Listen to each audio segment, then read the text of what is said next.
Hello, guys. Welcome to another session. We are going to talk about climate change related issue here. So, climate change is a global issue, but the thing is that the burden of addressing is not equally shared, right? So, if you have noticed how developed nations often push the developing countries like India and China to take stricter measures to mitigate the climate related issues. So, they demand reduced coal usage and they also threaten tariffs if these measures are not implemented, right? But that's actually the hypocrisy. They have already capitalized on high emissions to grow their economies previously, and now when it's our turn to develop, these nations, these European nations and all, they are imposing restrictions. So in this session, what we will do is we'll explore why India and China along with other developing nations are opposing these climate related trade measures at COP29. Let's understand what is COP29 first. It's actually the Conference of Party, and we are talking about 29th Conference of Parties under the United Nations framework of climate change. It is actually currently being held at Baku, which is in Azerbaijan. So it's a platform where global leaders discuss climate policies. So before the conference, India, China, and other developing countries submitted a formal request to address, trade restrictions linked to the climate change, but their concerns were sidelined and not considered and actually ignored. So this is not just a debate about the climate. It's about global trade. It's about economic fairness and the future of developing nations.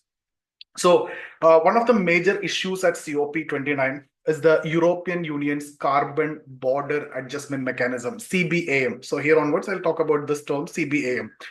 So this mechanism basically imposes taxes on goods imported to European Union based on their carbon emission. So depending upon the carbon emission, tariffs will be imposed, okay, on goods which is imported to Europe.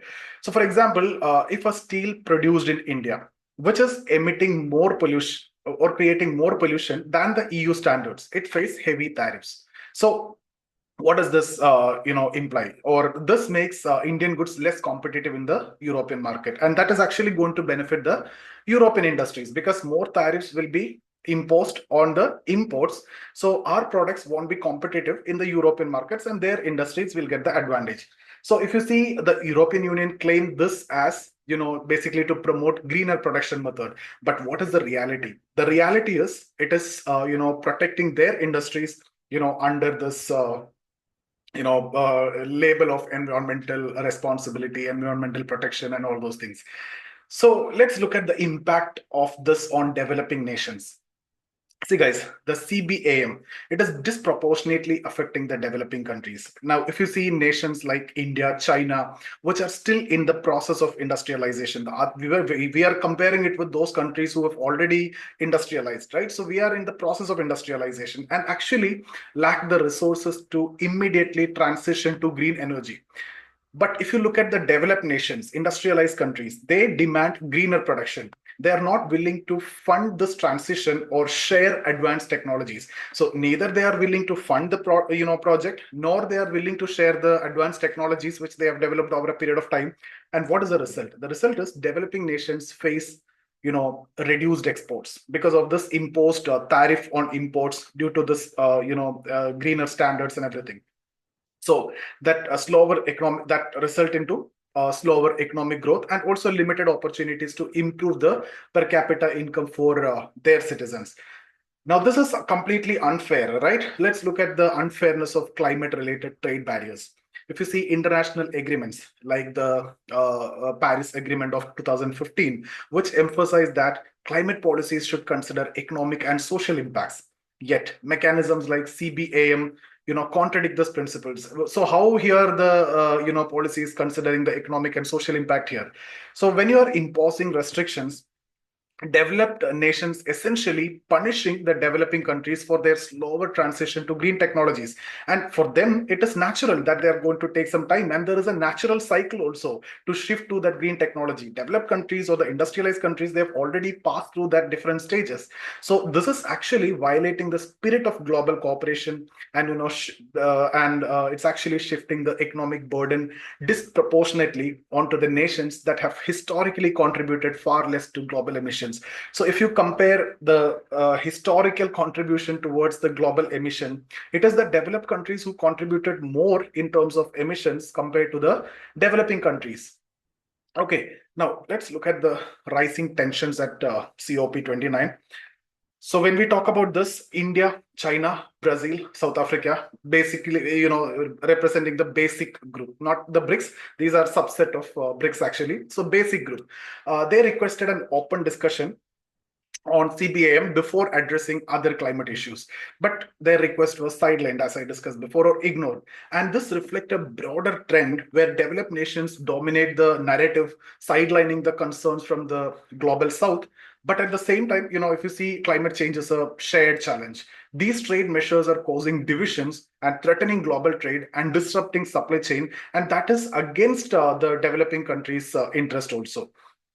If you look at the broader implications for global trade in this context, uh, we can say CBAM is just the beginning. More countries like the UK, Canada are considering similar mechanisms. Additionally, if you see, non-tariff trade barriers are also emerging. It's not only about imposing the tariff, various other restrictions also adding, which are not related to the tariff, non-tariff barriers. Okay, so for instance, if you see, EU has imposed bans on product allegedly sourced from illegally harvested forest. What does this mean?